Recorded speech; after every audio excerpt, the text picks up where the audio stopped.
I think the whole MAGA thing right now is very divided, particularly because one of the things that they voted for was no war. Well, now it seems like we're in a war, right?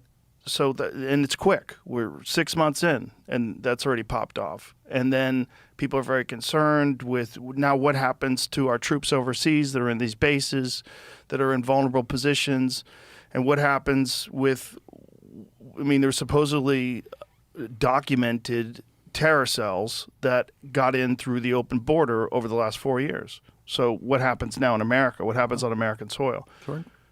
No, I mean, I agree with those. When a guy like Thomas Massey steps up and says something like that, he's going to have a lot more support as well. The answer is yes. And my only point is he has a right. Yes. You know, somebody else says, hey, I think the war is a great idea. Fine, that's your view. You got to go back. But what bothers me is that if anybody stands up, the next day, we're going to primary. You're out of here, man.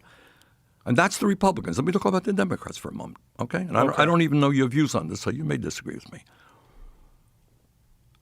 You know, Israel was attacked by Hamas, and Hamas is a terrible terrorist organization. They killed 1,200 people, which in a small country like Israel is a lot of people. Terrible, terrible attack. It's a war crime. Israel had a right, in my view, to defend itself. But the Netanyahu government did not have a right to kill 52,000 people in Gaza, wound well over 100,000. And right now, as we speak, Joe, children are starving to death because of Israel's blockades. Yeah. Starving to death. And I brought forth 2 resolutions, which basically were very simple, and they said no more U.S. military aid to Israel under these conditions. One vote got 15 votes in the Senate, the other one got 16.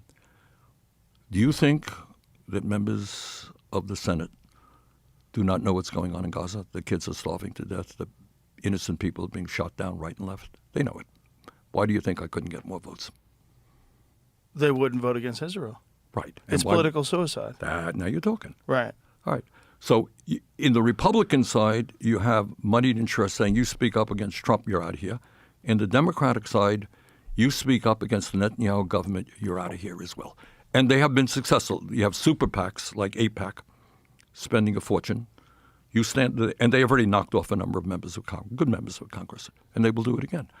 So all I'm saying is you got a corrupt campaign finance system on both sides, which is rejecting the will of the American people and end up supporting powerful special interests. And if we do not get a handle on that issue, I worry very much about the future of American democracy.